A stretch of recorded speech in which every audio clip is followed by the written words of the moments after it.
zawsze ufam Jego słowu. Z głębokości wznoszę głos do Ciebie, racz wysłuchać, Panie, prośby mej. Nakłoń ku mnie ucho Twe łaskawie, usłysz modły i błagania. Pokładam w Panu ufność mą, zawsze ufam Jego słowu. Pokładam w Panu ufność mą, zawsze ufam Jego słowu. Jeśli grzechów nie zapomnisz, Panie, któż przed gniewem Twym ostoi się? Lecz ufamy, że przebaczysz winy, byśmy kornie Ci służyli. Pokładam w Panu ufność mą, zawsze ufam Jego słowu. Pokładam w Panu ufność mą, zawsze ufam Jego słowu. Całą ufność mą pokładam w Panu, dusza moja ufa Jego słowu. Tęskni czeka dusza moja Pana, niż jutrzenki nocne straże. Pokładam w Panu ufność mą, zawsze ufam Jego słowu.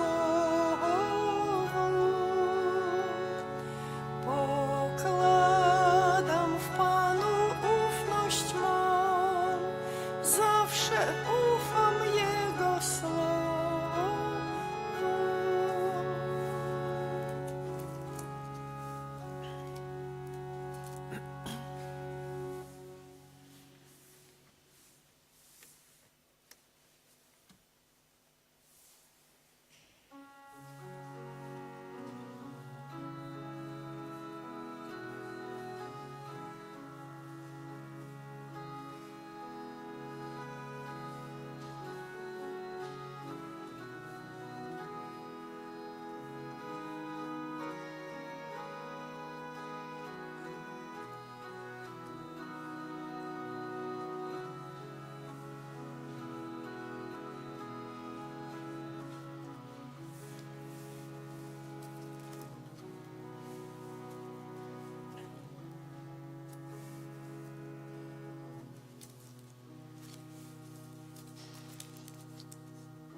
Dałeś nam przykład, o Jezu, 40 dni umartwienia, aby w nas ducha odnowić. Wymagasz postu i skruchy.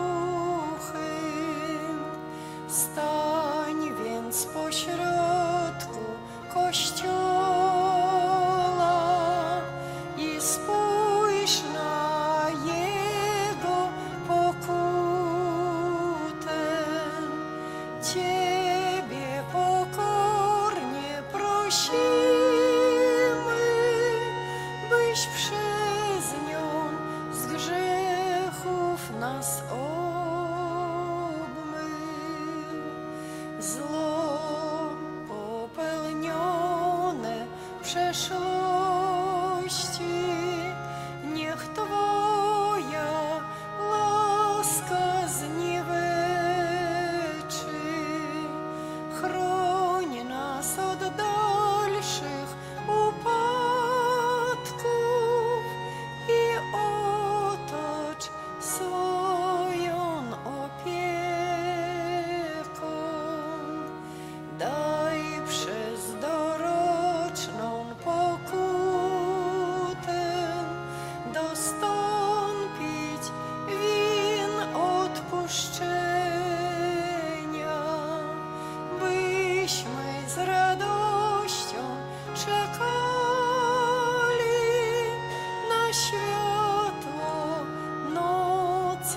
пасхальnej,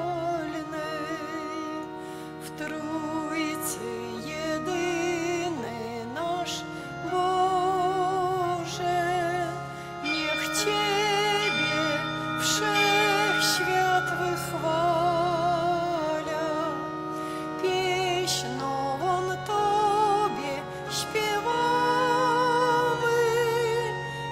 za odrodzenie przez laskę.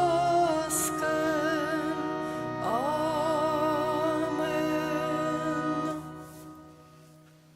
W imię Ojca i Syna i Ducha Świętego. Amen. Pan z wami. I z duchem Twoim. O Tobie mówi moje serce, szukaj Jego oblicza. Będę szukał oblicza Twego, Panie, nie zakrywaj przede mną swojej twarzy.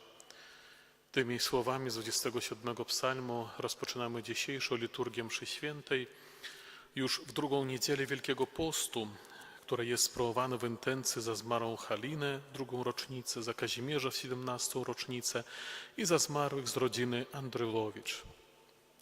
Przyznajmy się w naszych przewinieniach i słabościach.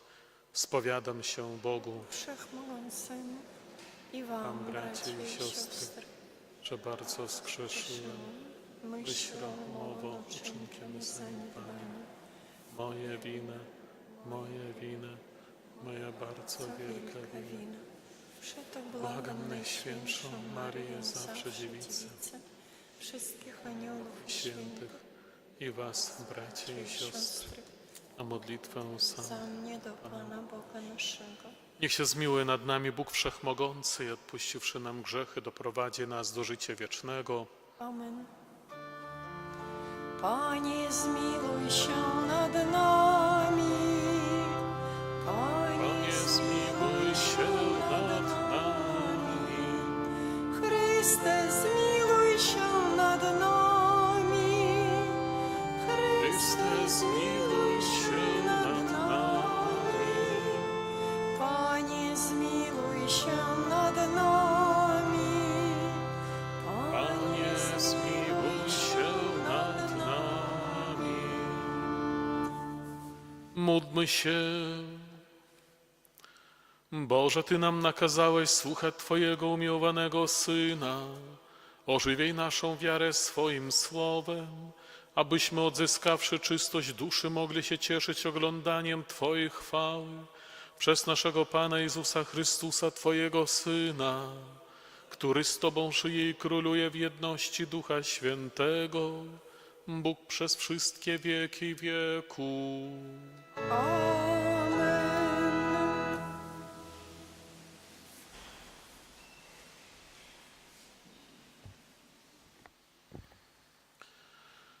Читання книги «Биття» у тыя дні. Бог вывел Абрагама вонкі і сказаў яму: «Паглядзі на неба і палічы зоркі, калі ты зможаш палічыць іх». І сказаў яму: «Такім вялікім будзе тваё патомства». Абрам паверыў Пану, і ён залічыў яму гэта як праведнасць. І сказаў яму: «Я Пан, які вывеў цябе з Ура Хальдэйскага, каб даць табе зямлю гэтую ва ўладанне». І он сказал: «Пане Божа, як я пазнаю, што буду спадкаемцам яе?» Пан адказаў яму: «Вазьмі для мяне трохгадовую лавіцу, трохгадовую казу, трохгадовага барана, галубку і маладога голуба». Ён узяў для яго ўсё гэта і рассёк іх папалам і паклаў адну частку насупраць другой, толькі птушак не рассёк. І пачалі злятацца да мяса драпежныя птушкі, але Абрам адганяў іх. Як заходзіла сонца, моцны сон апанаваў Абрама. І вось ахапіў яго жах і вялікая цемра. Калі зайшло сонца, настала глыбокая цемра, і вось дым быццам з печы і полымя агню прайшлі паміж рассечанымі жывёламі. У той дзень заключыў Пан запавет з Абрамам, сказаўшы: «Патомству твайму даю гэтую зямлю ад ракі егіпецкай ажно да вялікай ракі Эўфрат». Гэта Słowa Boże. Bogu niech będą dzięki. Pan moim światłem i zbawieniem moim.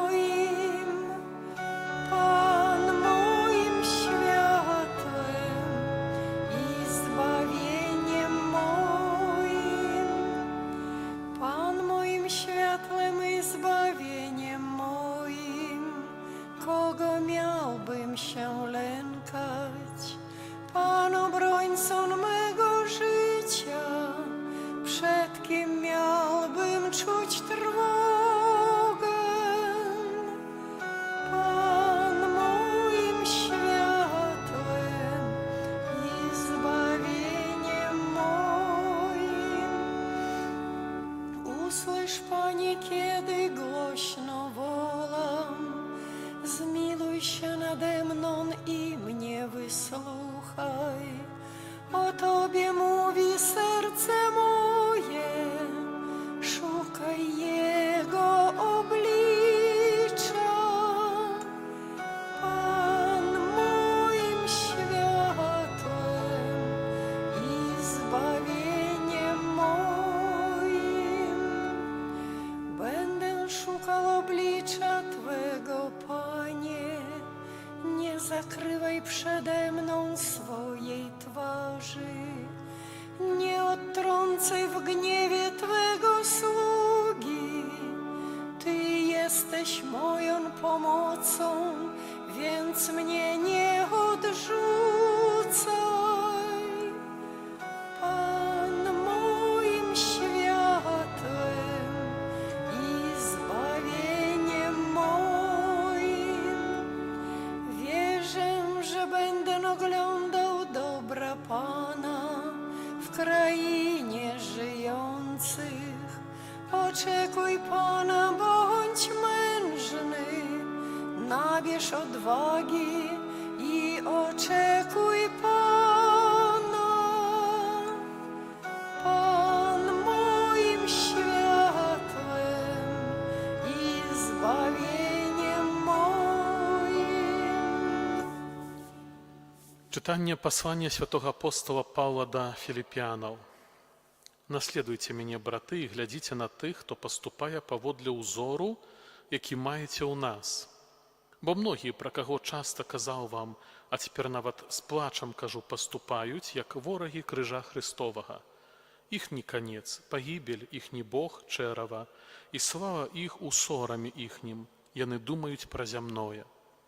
А наша айчына знаходзіцца ў нябёсах, адкуль мы чакаем избаўцу, Пана нашага Езуса Христа, які пераменіць нашае прыніжанае цела у падабенства свайго праслаўленага цела, праз дзеянне моцы, якой ён можа падпарадкаваць сабе ўсё. Таму, мае братоў мілаваныя, па якіх сумую, радасць і вянец мой, так трывайце ў Пану. Гэта Слова Божае.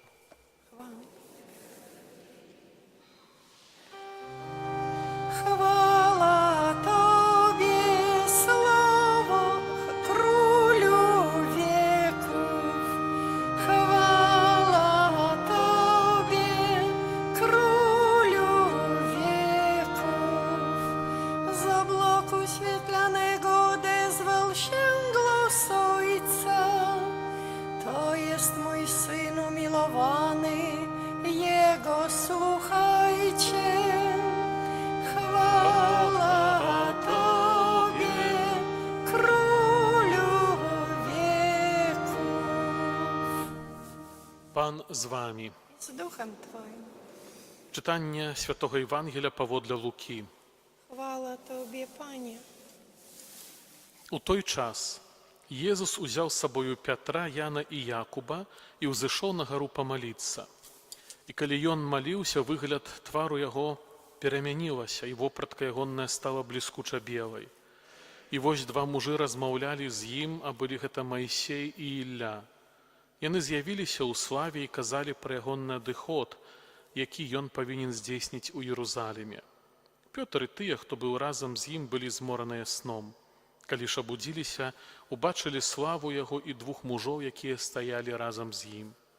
Калі яны адыходзілі адтуль, Пётр сказаў Езусу: «Настаўнік, добра нам тут быць, паставім 3 шатры, адзін для цябе, адзін для Маісея і адзін для Іллі». Не ведаў ён, што казаў. Калі гаварыў гэта, з'явілася воблака і агарнула іх. І спалохаліся яны, калі увайшлі ў воблака. А з воблака пачуўся голас, які казаў: «Гэта сын мой выбраны, яго слухайце». І калі гучаў гэты голас, Езус апынуўся адзін. І маўчалі яны, і ў тыя дні нікому нічога не казалі пра тое, што бачылі. Гэта слова Пана. Хвала Тобі, Христе. Паважаныя браты і сёстры, мы сёння чуем пра трох вучняў, трох апосталаў Пана Езуса, якіх ён бярэ з сабой на малітву на гару. Бярэ менавіта толькі трох вучняў. Рэшта 9 вучняў чакаюць у падножжа гары. Там будуць таксама свае падзеі пасля іх зыходу з гары, пасля іх вяртання. Але цяпер Езус бярэ тых вучняў, якія праўдападобна ў гэты момант перажывалі найбольшы духоўны крызіс, можна сказаць, перажывалі крызіс сваёй веры. Чаму? Бо калі мы паглядзім на падзеі, якія папярэджвалі гэты фрагмент Евангелля, то мы ўбачым, што Езус, звяртаючыся да сваіх апосталаў, казаў, што ён хутка будзе адданы ў рукі грэшнікаў, язычнікаў, будзе замучаны, забіты, укрыжаваны, але на трэці дзень уваскрэсне. Гэта трошачкі мылялася з планамі ягоных вучняў. Шмат з вучняў, якія пайшлі за Езусам, ягоныя асабліва апосталы, яны чакалі вызвалення Ізраіля, чакалі вызвалення з-пад іга акупацыі рымскага Цэзара, вяртання багацця і ўплывовасці ў рэгіёне для народу. То, аб чым марылі, аб чым дакладна ведалі, як гэта было за часоў цара Давіда ці пазней за цара Саламона. Але з кожным днём, прыбываючы ў боку Езуса, яны чулі аб нечым інным. Яны не чулі заклікаў аб тым, каб узяць мячы, каб узяць зброю ў рукі і ісці паднімаць людзей, паднімаць народ, каб менавіта знішчыць ворагаў і акупантаў. Яны чуюць аб прабачэнні, чуюць аб любві, чуюць аб тым, што трэба заўсёды быць пакорлівым, перш за ўсё перад Богам, што трэба любіць адзін аднаго. І ў пэўным моманце, напэўна, калі чакаючы, гэтыя прагненні, чаканні ў народзе былі вельмі глыбокія і вельмі вялікія, у пэўным моманце яны, напэўна, перажываюць крызіс, бо нічога з гэтага, на што чакалі, не адбываецца. З'яўляюцца сумневы. Мы таксама гадамі можам узносіць нашыя просьбы, малітвы да Бога, каб Ён выслухаў нас у справах вельмі паважных, насамрэч вельмі важных. Ніхто бы не сказаў бы, што мая малітва, просьба, якой узношу, яна з'яўляецца кепскай чи недагоднай, яна насамрэч з'яўляецца добрай. Просім аб здароўі, просім аб бяспецы, просім аб тым, каб было ўсім добра, просім аб тым, каб хто-то перастаў хварэць, просім аб тым, каб хто-то перастаў піць, чи перажыў навяртанне. Гэта добрыя просьбы, добрыя малітвы. Але праз нейкі час вельмі часта мы як бы не бачым эфекту. Можа, той, хто піў, распіўся яшчэ больш, можа, той, хто хварэў, памёр ці стаў хварэць яшчэ цяжэй. Можа, тыя людзі, аб якіх прасілі Бога, разышліся, можа, пасварыліся, можа, не сталася так, як мы вельмі хацелі бы. Я калісьці сустрэў такіх двух братоў родных. Яны былі калісьці сваімі міністрантамі, я іх яшчэ дакладна добра ведаў тыя часы. Два прыгожых брата. Але у сям'і сталася так, што тата з мамай разыходзіліся.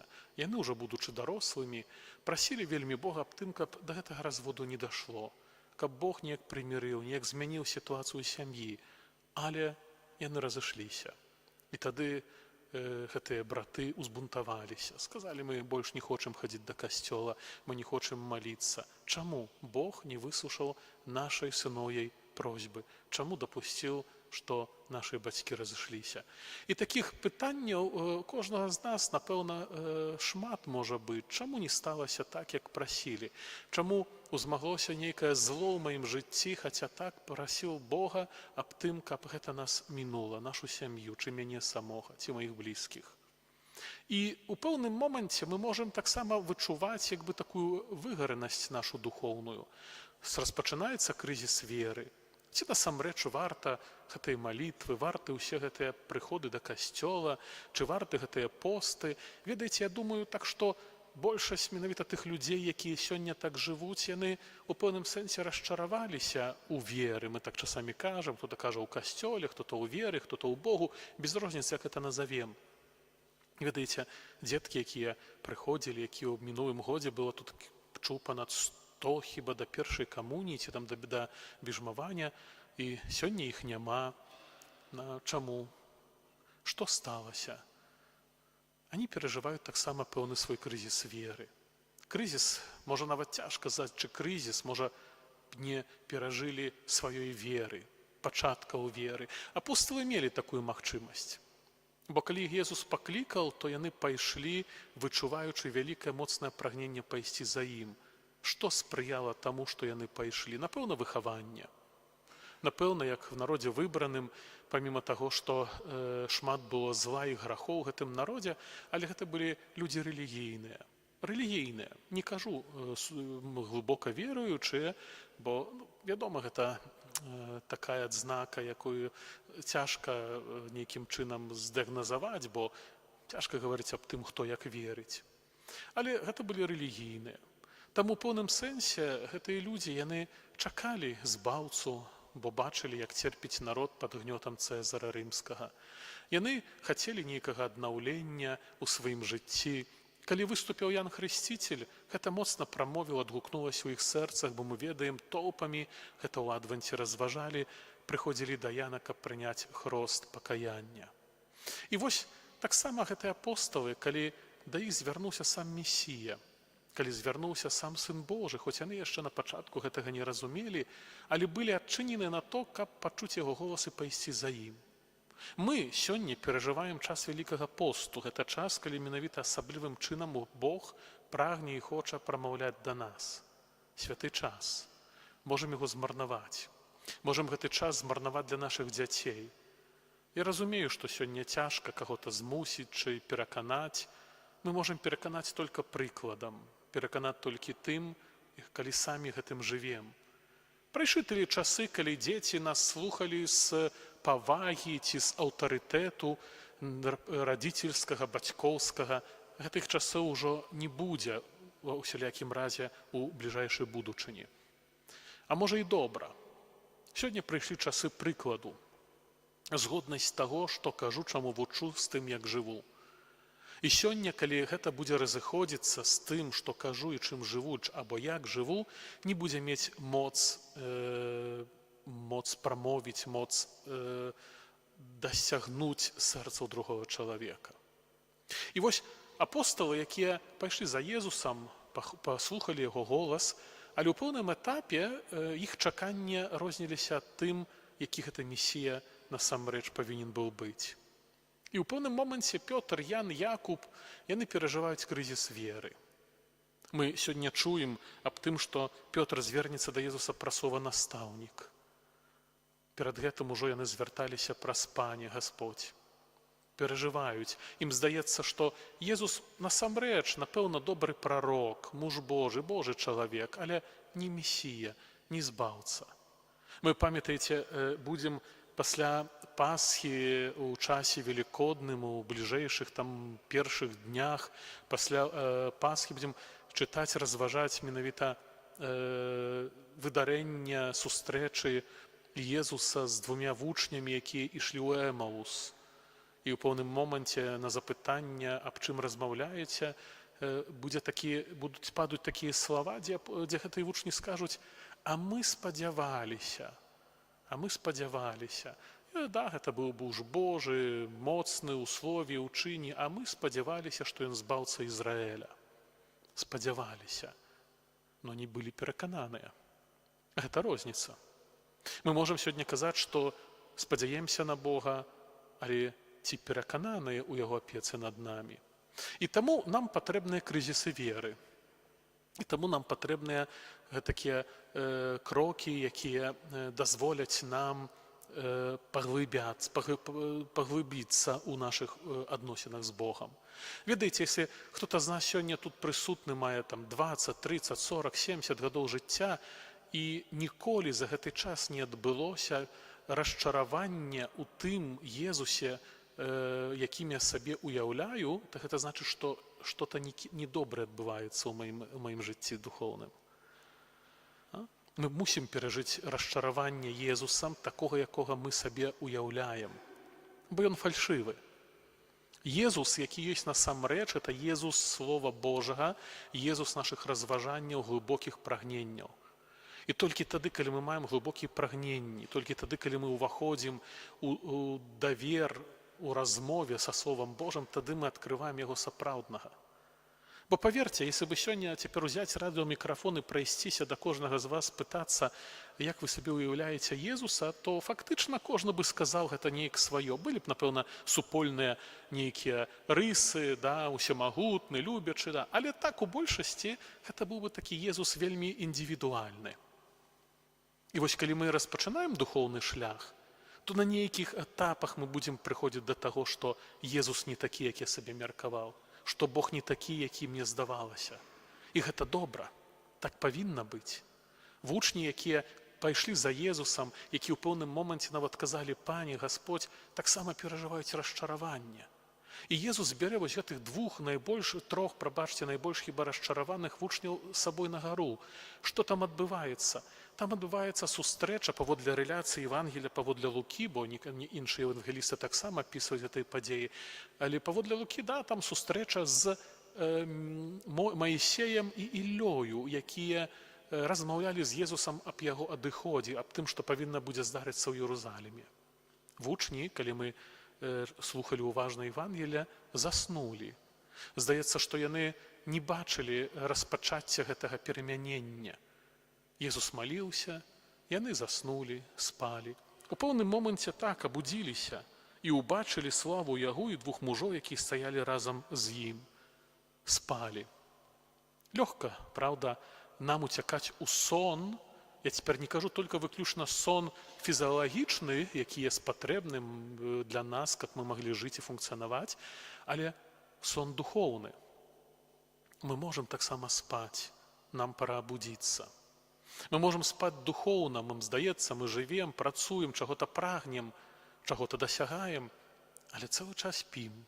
Цэлы час знаходзімся як бы дзесьці трошачкі побач, дзесьці як бы у віртуальнай рэчаіснасці гэтага жыцця. Жыццё як бы міма нас праходзіць. А здаецца ж, мы карыстаемся з гэтага свету, імкнемся, здабываем, штосьці робім, не сядзім на месцы, а ўсё праходзіць неяк міма. Бо спім, нам трэба абудзіцца. І калі яны абудзіліся, да, яны ўбачылі хвалу Божую, ўбачылі гэтых мужоў. І далей мы чулім, што калі ўжо адыходзілі адтуль, калі ўжо ўсё адбылося, з'ява скончылася, гэтыя мужы зніклі, адзенне Езуса стала звычайным. Напэўна, гледзячы на гэта з вялікім уражаннем, у пэўным моманце Пётр звяртаецца да Езуса, кажа: «Настаўнік, добра нам тут быць. Паставім 3 шатры для цябе, для Іллі і для Маісея». Ужо ўсё скончылася, Пётр. Якія шатры? Ужо трэба вяртацца. Ужо, здаецца, тое, што было, ужо ж не будзе. Не было гэта выява для таго, каб здзівіць гэтых вучняў, каб шакіраваць іх. Гэта выява была для Езуса. Але яны былі запрошаны взяць удзел. Чи мы так насамрэч чуем запрашэнне ад Бога прыняць удзел у тых выдарэннях нашага жыцця, калі ён асаблівым чынам дзейнічае? Ён дзейнічаў у нашым жыцці. Было б тады бессэнсоўна ўвогуле верыць, прыходзіць, маліцца, калі б не было б дзеяння Бога ў нашым жыцці, калі б гэта было такое стуканне ў дзверы да Бога, які праўдападобна можа калі-небудзь адчыніць там праз 100 гадоў нам. І ён дзейнічае. Ён дзейнічае. Але трэба гэту дзейнасць Божую ў маім жыцці заўважыць. Бо інакш тады насамрэч гэта ўсё губляе сэнс. І тады мы чуем, што калі яшчэ Пётр пра гэта казаў, а евангеліст падкрэслівае, што не ведаў ён, што казаў. Ну, бо насамрэч гэта была трошкі недарэчнасць. Пётр, мы разумеем, гэта халерык, ён хацеў дзейнічаць, ўсё скончылася, ён яшчэ давайце шатры паставім, добра нам тут. Ён кажа, ён прамовіў гэта і слова, да? «Настаўнік, добра нам тут быць». Як бы мы хацелі б яшчэ затрымацца на імгненні ў гэтым асяроддзі тут, калі тут і Маісей быў, хто там з Маісея чи Іллю бачыў, ніхто з іх не бачыў, это былі людзі, якія жылі з пару вякоў да іх. Добра нам тут быць, недарэчнасць. Але калі яшчэ прамаўляе, так кажа Евангелие, калі гаварыў гэта, з'явілася воблака і агарнула іх. І гэты прыклад воблака, ввогуле гэты сімвал воблака, яна вельмі цікавая. Бо можам сабе ўявіць, скалы навакол, камені, нероўная зямля, напэўна. Езус стаіць, адзін аднаго бачаць. Тут Ян збоку, тут Пётр. І ў пэўным моманце як бы уваходзіць у воблака. Нічога не бачаць. Не бачаць Езуса. Можа быць, не бачаць адзін аднаго. Я так разумею, што гэта воблака было вельмі густым. Мы разумеем, што ў такім моманце натуральна нашы вушы становяцца як бы асноўнымі сродкамі збору інфармацыі. Бо калі б мы так сабе зачынілі бы вочы і пасядзелі бы даўжэй, то бы заўважылі, што наш слух становіцца як бы больш сканцэнтраваны. Чаму? Бо, вядома, мозг губляе крыніцу інфармацыі, якім з'яўляюцца вочы, застаюцца вушы. Калі мы сядзім там, не датыкаем нічога, то, канешне, што мы распачынаем лепей як бы услухоўлівацца, што, як мы, бачу, часамі так у касцёле любім нават чи на малітве зачыніць вочы, да? Чаму? Каб не губляць сваю канцэнтрацыю, увагу на нечым чи на нейкім, але так сабе, праўда, дзесьці там сканцэнтравацца. І можа нават калі прыгожа чуем прыгожы спеў нашай спадарыні арганісткі альбо услухоўліваемся ў малітву, ну то нам тады так лягчэй закрытымі вачыма. І вось як бы Бог пазбаўляе магчымасць глядзець, бачыць, але ў гэты момант з воблака даносіцца голас: гэта сын мой выбраны, яго слухайце. І гэта былі вельмі патрэбныя і важныя словы для гэтых вучняў. У пэўным моманце, хоць яны пайшлі за голасам Езуса, пайдзі за мною, пайшлі за голасам паклікання, але ў пэўным моманце яны перасталі Езуса слухаць. Не, яны не перасталі яго чуць, але яны перасталі яго слухаць. Это розніца. Мы сёння таксама Слова Божае чуем, але ці слухаем яго? Паміж чуць і слухаць вялікая, праўда, вялікая прорва. Бо я магу чуць, але не абавязкова слухаць. І ім здарылася гэта. Вучням, якія б чулі аб трагедыі, аб бядзе, аб смерці Езуса, у пэўным моманце гэта натуральна. Як мы распачынаем чуць аб чымсьці, якімсьці зле, аб кімсь цярпенні, аб чым хваробе, аб смерці, то гэта натуральна, што мы распачынаем трошачкі як бы пераставаць слухаць. Мы чуем, бо вушы нашы дзейнічаюць, але слухаць перастаем. Чаму? Мы часамі кажам: мае дзеці мяне не слухаюць. Яны чуюць вас, но не слухаюць. Таму што ў пэўным моманце то, што мы кажам, вельмі часта не з'яўляецца Божым тхненнем. Вельмі часта гэта з'яўляецца нашай чалавечымі прагненнямі, а вельмі часта, на жаль, дэманічнымі нейкімі ўплывамі. Калі клянем, мацярымся, праўда, крычым, то цяжка сказаць, што гэта нейкі ўплыў Божы ці нават чалавечы, праўда? І потым няма чаго здзіўляцца, што дзеці нас не слухаюць. Мы вельмі добра кажам, што не слухаюць. Чуюць, но не слухаюць.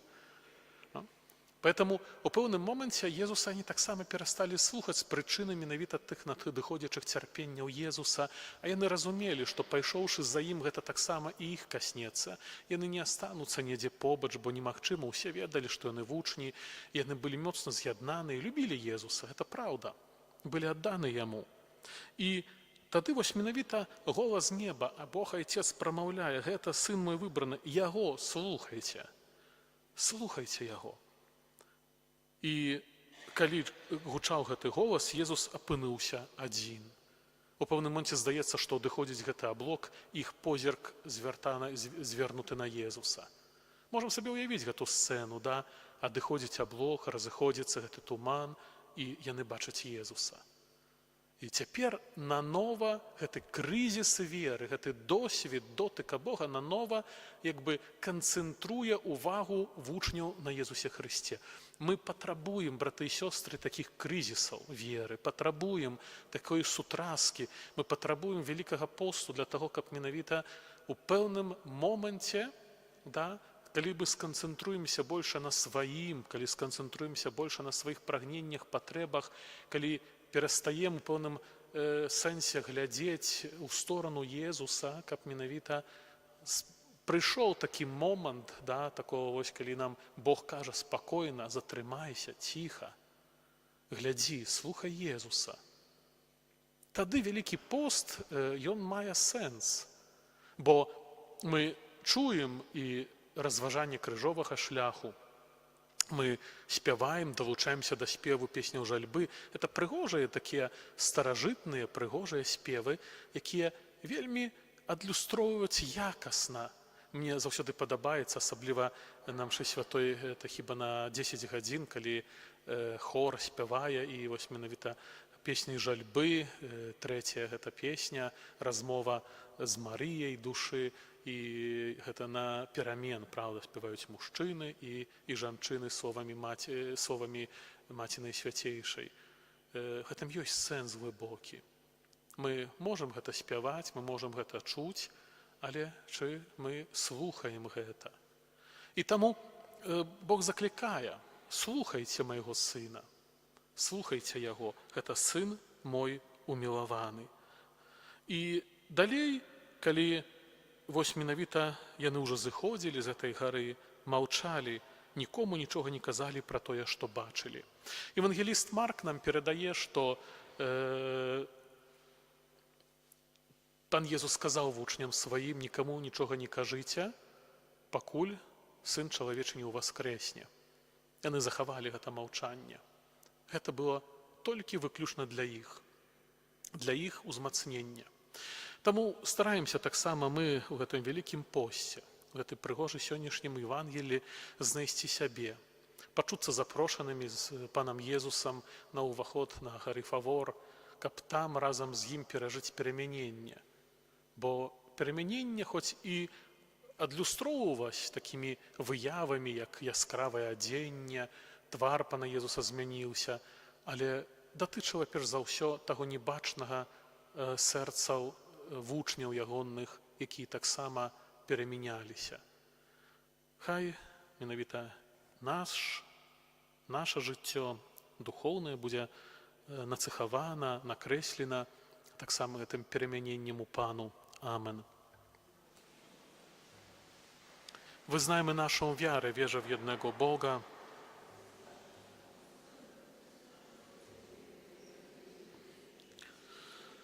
widzialnych i niewidzialnych,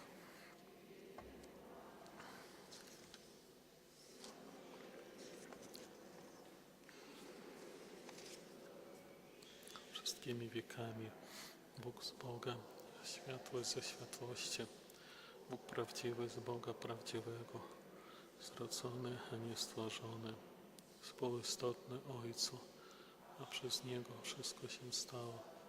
On to dla nas, ludzi, dla naszego zbawienia, wstąpił z nieba za sprawą Ducha Świętego, przyjął ciało z Maryi Dziewicy, stał się człowiekiem, ukrzyżowany również za nas, pod Poncjuszem Piłatem, został męczony i pogrzebany. Zmartwychwstał dnia trzeciego, jak oznajmił Pismo, wstąpił do nieba, siedzi po prawicy Ojca, powtórnie przyjdzie do żywych i umarłych, a królestwo Jego nie będzie końca. Wierzę w Ducha Świętego, Pana i Żywiciela, który od Ojca i Syna pochodzi, który z Ojcem i Synem wspólnie odbiera uwielbienie i chwałę. I przez proroków wierzę w jeden święty, powszechny, apostolski Kościół. Chrzest, odpuszczenie grzechów, szykując skrzeszenie umarłych, życie wiecznego przeżycia. Naśladując wiarę Abrahama i wielu innych wybrańców Bożych, powierzmy Panu Jezusowi nasze pokorne prośby. Módlmy się za papieża, Franciszka, biskupów, prezbiterów, diakonów, aby wiernie wypełniali obowiązki stanu i ubogacali Kościół osobistą świętością. Ciebie prosimy. Wysłuchaj nas, Panie. Módlmy się za misjonarzy i duchownych, i świeckich, aby dar ich własnego czasu i sił, entuzjazmu stał się dla niewierzących znakiem Bożego zaproszenia do odkrycia nowego wymiaru życia. Ciebie prosimy. Wysłuchaj nas, Panie. Módlmy się za młodych, aby znaleźli się ci, którzy w imieniu Chrystusa i Kościoła udadzą się na krańce świata z Ewangelią dla ubogich. Ciebie prosimy. Wysłuchaj nas, Panie.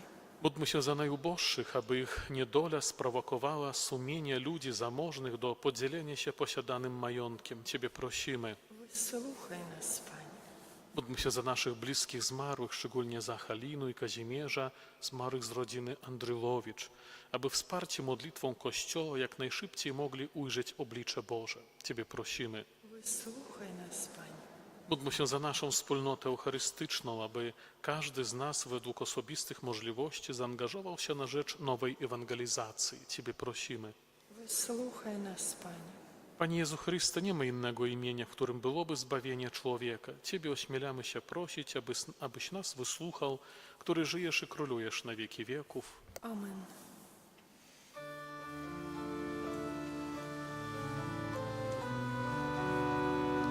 W krzyżu cierpienie, w krzyżu zbawienie, w krzyżu miłości nauka.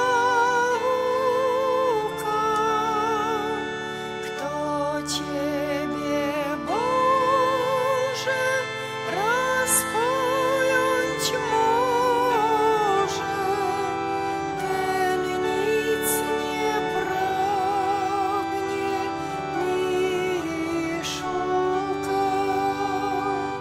Kto Ciebie, Boże, raz pojąć może, ten nic nie pragnie ni szuka. Módlcie się, aby moją i waszą ofiarę przyjął Bóg Ojciec Wszechmogący. Niech Pan przyjmie ofiarę z rąk Twoich na cześć i chwałę swojego imienia, a także na pożytek nasz i całego Kościoła Świętego. Wszechmogący Boże, niech ta ofiara wyjedna nam przebaczenie grzechów i niech uświęci nasze dusze i ciała, abyśmy godnie obchodzili święte wielkanocne przez Chrystusa Pana naszego. Amen. Pan z wami, I z duchem Twoim górę serca, wznosimy je do Pana. dzięki składajmy Panu Bogu naszemu. Godne to i sprawiedliwe. Zaprawdę godne to i sprawiedliwe, słuszne i zbawienne, abyśmy zawsze składali dziękczynienie Tobie, miłosierny Ojcze, Wszechmogący Boże, Królu wiecznej chwały, przez naszego Pana Jezusa Chrystusa.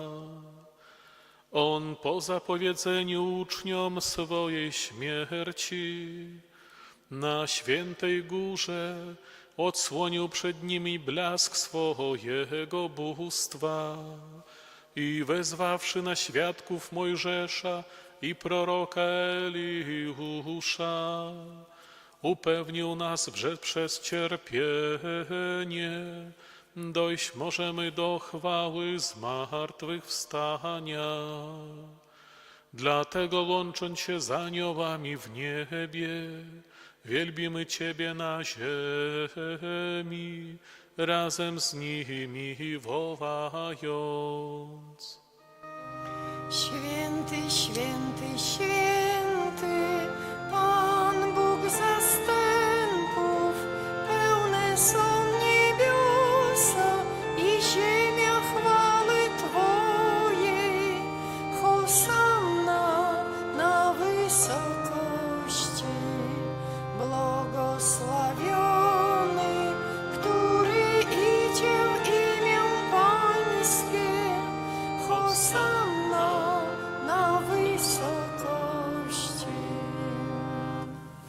Zaprawdę święty jesteś, Boże, źródło wszelkiej świętości, dlatego stajemy przed Tobą i zjednoczeni z całym Kościołem uroczyście obchodzimy pierwszy dzień tygodnia, którym Jezus Chrystus zmartwychwstał i zesłał na apostołów Ducha Świętego. Przez Chrystusa prosimy Ciebie, Wszechmogący Boże. Uświęć te dary mocą Twojego Ducha, aby stały się dla nas ciałem i krwią naszego Pana Jezusa Chrystusa. On to, gdy dobrowolnie wydał się na mękę, wziął chleb i dzięki Tobie składając, łamał i rozdawał swoim uczniom, mówiąc: bierzcie i jedzcie z tego wszyscy, to jest bowiem ciało moje, które za was będzie wydane.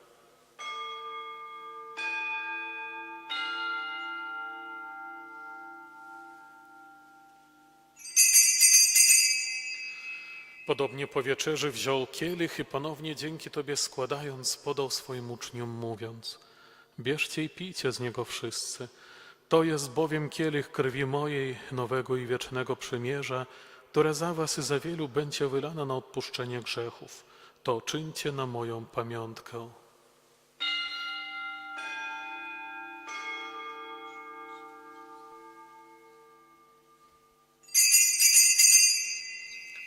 Oto wielka tajemnica wiary. Głosimy śmierć Twoją, Panie Jezu, wyznajemy Twoje zmartwychwstanie i oczekujemy Twego przyjścia w chwale. Wspominając śmierć i zmartwychwstanie Twojego Syna, ofiarujemy Tobie, Boże, chleb życia i kielich zbawienia. I dziękujemy, że nas wybrałeś, abyśmy stali przed Tobą i Tobie służyli. Pokornie błagamy, aby Duch Święty zjednoczył nas wszystkich, przyjmujących ciało i krew Chrystusa.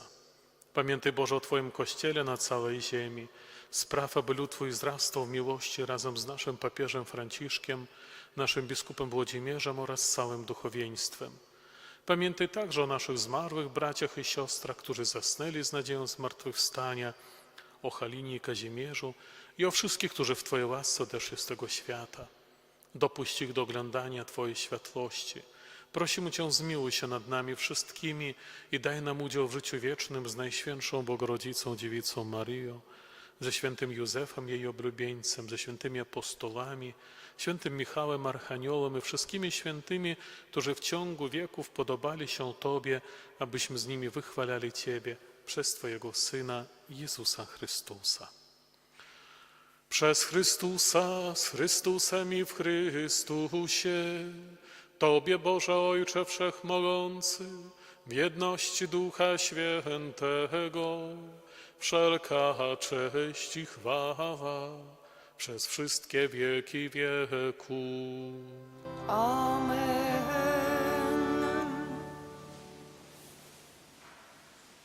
Prośmy Ojca Niebieskiego, aby odpuścił nam grzechy i zachował nas od złego.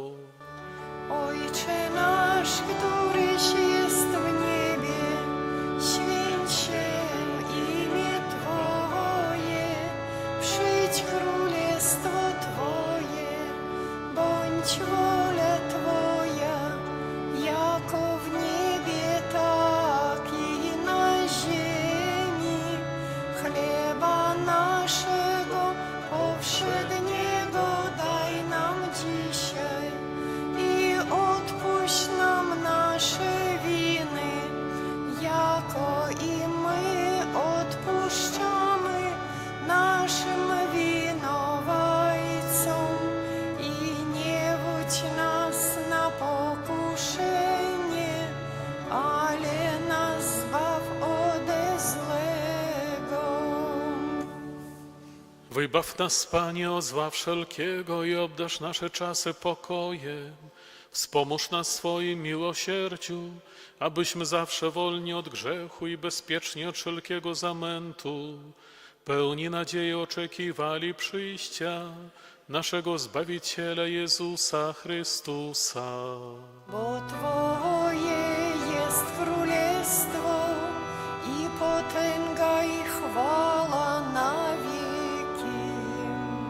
Panie Jezu Chryste, przez Twoją śmierć na krzyżu Bóg Ojciec prowadził pokój między niebem i ziemią. Prosimy Cię, nie zważaj na grzechy nasze, lecz na wiarę swojego Kościoła i zgodnie z Twoją wolą napełnij go pokojem i doprowadź do pełnej jedności, który żyjesz i królujesz na wieki wieku. Amen. Pokój Pański niech zawsze będzie z Wami. I z duchem Twoim. Przekażcie sobie znak pokoju. Baranku Boży, który gładzisz grzechy świata, zmiłuj się nad nami. Baranku Boży, który gładzisz grzechy świata, zmiłuj się nad nami. Baranku Boży, który gładzisz grzechy świata, zmiłuj się nad nami. Oto baranek Boży, który gładzi grzechy świata, błogosławieni, którzy zostali wezwani na Jego ucztę.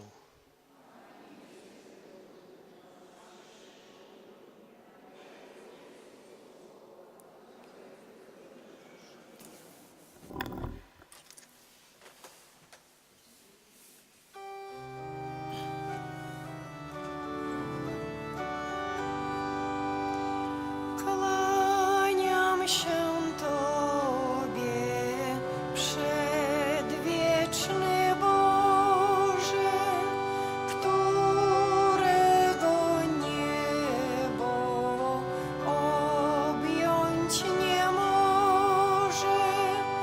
Ja proch mizerny przed Twą możnością, z wojskiem aniołów klękam z radością. Ja proch mizerny przed Twą możnością, z wojskiem aniołów klękam z radością.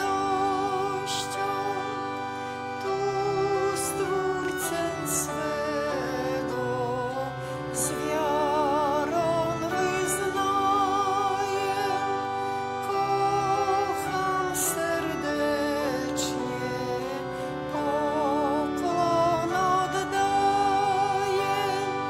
Cieszę się wielce z Twej boskiej chwały. Niech Ci się kłania z niebem świat cały. Cieszę się wielce z Twej boskiej chwały. Niech Ci się kłania z niebem świat cały. Módlmy się. Boże nasz Ojcze, przyjąwszy Najświętszy Sakrament, składamy Tobie dziękczynienie za to, że nam, pielgrzymującym na ziemi, już teraz pozwalasz uczestniczyć w życiu wiecznym przez Chrystusa Pana naszego.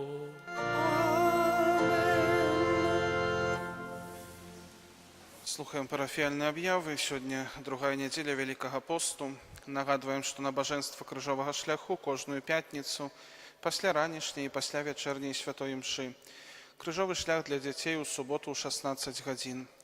Кожную сераду пасля ранішняй вячэрняй імшы, а таксама кожную нядзелю пасля святой імшы ў 10 гадзін набажэнства песні жальбы. У гэтую сераду песняў жальбы не будзе, паколькі будзем адзначаць урачыстасць святога Юзафа. Рэкалекцыі 2, 3 і 4 красавіка. За ўдзел у рэкалекцыях, набажэнствах песні жальбы і крыжовым шляху можна атрымаць поўны адпуск на звычайных умовах. Заахвочваем у часе Вялікага посту паклапаціцца пра нашых хворых, каб яны маглі прыступіць да споведзі, да святой камуніі. Можна запісаць адрасы хворых у канцылярыі і на гэты чацвер. У сераду адзначаем урачыстасць святога Юзафа, абранніка Найсвяцейшай Панны Марыі. Гэта абавязковая ўрачыстасць. Павінны мы ўстрымацца ад цяжкай працы і ўдзельнічаць у святой імшы. Святыя імшы ў нашым касцёле ў 8, 10 і 18 гадзін. Асаблівым чынам будзем маліцца ў гэты дзень за айцоў і ўсіх мужчын. Таксама ў гэты дзень адпуст у Солах, там святая імша ў 12 гадзін. У чацвер, як заўсёды, святая гадзіна з 23:00 да поўначы. Наступную нядзелю святая імша ў 14 гадзін у капліцы ў Гародніках. Наступную нядзелю будзем адзначаць нацыянальны дзень Карытас. Ахвяры, сабраныя падчас святой імшы, будуць скіраваныя на патрэбы гэтай дабрачыннай арганізацыі. Дзякуем за ахвяраванне на ўтрыманне нашага касцёла і парафіі. Таксама невялікая просьба, дарагія браты і сёстры, распачалася вясна, зелянее трава.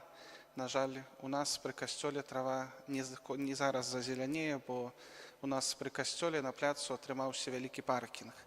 Таму вялікая просьба, каб ўсё ж такі трава там з'явілася калісьці, то тут на тэрыторыі касцёла, там на пляцы перад касцёлам аўтамабілі свае не пакідаць. Дзесьці ў горадзе ўжо цяпло, можна некалькі крокаў прайсці пешшу. Калі трэба кагосьці прывезці, ці старэйшую асобу, ці хворую, хто не можа падысці, то можна заехаць бліжэй, прывезці чалавека ў касцёл, а аўтамабіль паставіць дзесьці на вуліцы. Вялікая просьба, бо зараз вясна, там будзе проста вялікае балота, ну і пустыр застанецца, таму просьба ўсё ж такі з зразуменнем да гэтага аднясціся і з наступнай нядзелі ўсё ж такі тут аўтамабілі свае не ставіць. На мінулым тыдні дайшлі да пана нашыя парафіяне Галіна Осцік, 67 гадоў, Віктор Яжевіч, 84 гады і Францішак Асінскі, 73 гады. Вечны адпочынак рачым даць пане. A światłość wieku iste niech im świeci, niech odpoczywają w pokoju wiecznym. Вечны адпочынак рачым даць пане. A światłość wieku iste niech im świeci, niech odpoczywają w pokoju wiecznym. Вечны адпочынак рачым даць пане. A światłość wieku iste niech im świeci, niech odpoczywają w pokoju wiecznym. Amen. Да веру на распачаты тыдзень всю нашу парафію Маці Божай Яснагорскай памолімся аб плённым перажыванні перыяду Вялікага посту і рэкалекцыі, а таксама пабожным святкаванні Вялікадня для ўсёй нашай парафіі. Помолімся таксама за папу Францішка, аб ласцы хутчэйшага выздараўлення і аб усіх патрэбных для яго ласках. Под Твою оброны. Uciekamy się, święta Boża Rodzicielko, naszymi prośbami racz nie gardzić w potrzebach naszych, ale od wszelakich złych przygód racz nas zawsze wybawić. Panno chwalebna i błogosławiona, o Pani nasza, orędowniczko nasza, pośredniczko nasza, pocieszycielko nasza, Synem swoim nas pojednaj, Synowi swojemu nas polecaj, swojemu Synowi nas oddawaj. Maryjo Pani Jasnogórska, Módl się za nami, Maryjo Pani Jasnogórska, módl się za nami, Maryjo Pani Jasnogórska. módl się za nami. Жадаем всім пабожнага і плённага перажывання новага тыдня і на гэты тыдзень прымем цяпер Божае благаслаўленне. Pan z wami. I z duchem Twoim. Niech was błogosławi Bóg Wszechmogący, Ojciec i Syn i Duch Święty. Amen. Idźcie w pokoju Chrystusa. Bogu niech będą dzięki.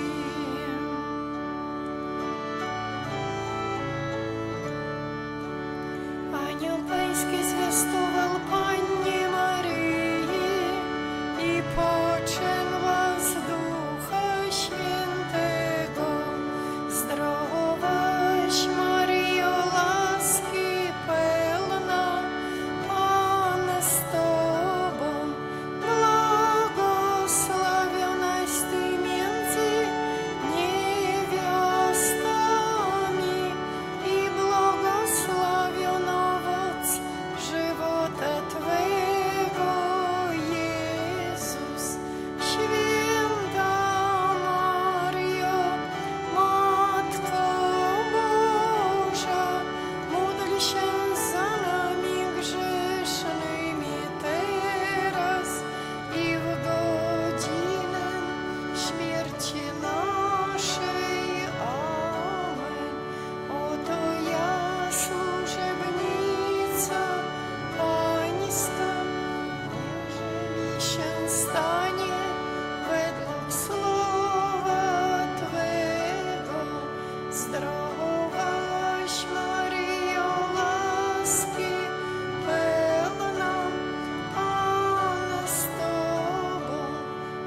Ojca i Syna i Ducha Świętego. Amen. Niechaj będzie pochwalony przenajświętszy sakrament, prawdziwe ciało i krew Pana naszego Jezusa Chrystusa. Niechaj będzie pochwalony przenajświętszy sakrament, prawdziwe ciało i krew Pana naszego Jezusa Chrystusa. Niechaj będzie pochwalony przenajświętszy sakrament,